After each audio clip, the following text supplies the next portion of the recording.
ರಾಜ್ಯ ದೇಶ ವಿದೇಶಗಳ ಸುದ್ದಿ ಬಿಗ್ ನ್ಯೂಸ್ನಲ್ಲಿ ಆರಂಭದಲ್ಲಿ ನಾವು ನೋಡಬೇಕು.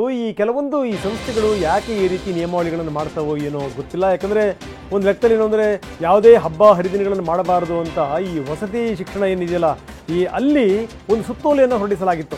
ಅಂದರೆ ಕರ್ನಾಟಕ ವಸತಿ ಶಿಕ್ಷಣ ಸಂಸ್ಥೆಗಳು ಆ ಸಂಘ ಇದೆಯಲ್ಲ ಅದು ಸುತ್ತೋಲೆ ಹೊರಡಿಸಿತ್ತು. ಅಂದರೆ ಈ ಜಯಂತಿಗಳನ್ನು ಬಿಟ್ಟು ಜೊತೆಗೇನು ಅಂತಂದರೆ ಈ ರಾಷ್ಟ್ರೀಯ ಹಬ್ಬಗಳನ್ನು ಬಿಟ್ಟು ಇನ್ಯಾವುದೂ ಕೂಡ ಮಾಡಬಾರ್ದು ಅಂತ.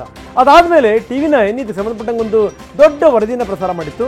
ಈ ವರದಿಯ ಫಲಶ್ರುತಿ ಈಗ ಸಿಕ್ಕಿದೆ. ಅಂದರೆ ಇಷ್ಟೆಲ್ಲ ಆದಮೇಲೆ ಸಂಸ್ಥೆ ಈಗ ಎಚ್ಚೆತ್ತುಕೊಂಡಿದೆ, ಈ ರೀತಿ ಮಾಡಿ ತಪ್ಪಾಯಿತು ಅಂತ. ಹೀಗಾಗಿ ತಾವೇನು ಸುತ್ತೋಲೆ ಹೊರಡಿಸಿದ್ರು ಆ ಸುತ್ತೋಲೆಯನ್ನು ಈಗ ವಾಪಸ್ ಪಡೆಯಲಾಗಿದೆ. ನೋಡಿ, ನಾವು ತೋರಿಸ್ತಾ ಇದ್ದೀವಿ ಹೊರಡಿಸಿರುವಂಥ ಉಲ್ಲೇಖಿತ ಸುತ್ತೋಲೆಯನ್ನು ವಾಪಸ್ ಪಡಿತೀವಿ ಅಂತ ಕರ್ನಾಟಕ ವಸತಿ ಶಿಕ್ಷಣ ಸಂಸ್ಥೆಗಳ ಸಂಘ ಈಗ ಹೇಳಿದೆ.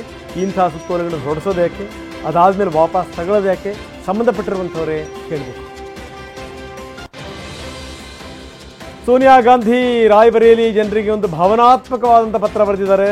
ನೋಡಿ, ನನ್ನ ಹೃದಯ, ನನ್ನ ಮನಸ್ಸು, ನನ್ನ ಆತ್ಮ ಯಾವತ್ತೂ ಕೂಡ ನಿಮ್ಮ ಜೊತೆಗಿರುತ್ತೆ ಅಂತ ಕೂಡ ಸೋನಿಯಾ ಗಾಂಧಿ ಹೇಳಿದ್ದಾರೆ. ನಮ್ಮ ಕುಟುಂಬದ ಬೇರುಗಳಲ್ಲಿ ಬಹಳ ಆಳವಾಗಿವೆ.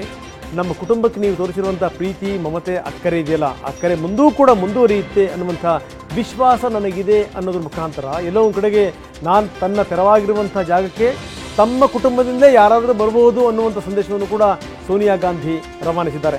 ನನಗೇನು ಈ ಕ್ಷೇತ್ರ ಬಿಡಬೇಕು ಅನ್ನುವಂಥ ಮನಸ್ಸಿರಲಿಲ್ಲ, ಆದರೆ ವಯಸ್ಸು ಇದಕ್ಕೆ ಕಾರಣ, ಅನಾರೋಗ್ಯ ಇದಕ್ಕೆ ಕಾರಣ.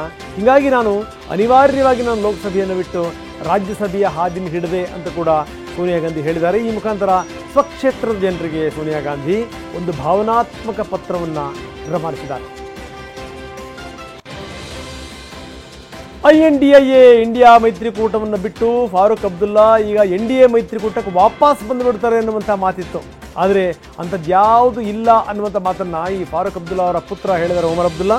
ಯಾವುದೇ ಕಾರಣಕ್ಕೂ ನಾವು NDA ಸೇರಲ್ಲ, ನಾವು INDIA ಮೈತ್ರಿಕೂಟದಲ್ಲೇ ಇರ್ತೀವಿ, ಅದರಲ್ಲೇ ಮುಂದುವರಿತೀವಿ, ಅಪ್ಪಿ ನಾವು NDA ಮೈತ್ರಿಕೂಟಕ್ಕೆ ಬರಲ್ಲ ಅಂತ ಫಾರೂಕ್ ಅಬ್ದುಲ್ಲಾ ಮತ್ತು ಫಾರೂಕ್ ಅಬ್ದುಲ್ಲಾ ಅವರ ಪುತ್ರ ಉಮರ್ ಅಬ್ದುಲ್ಲಾ ಈ ಮುಖಾಂತರ ಸ್ಪಷ್ಟಪಡಿಸಿದ್ದಾರೆ.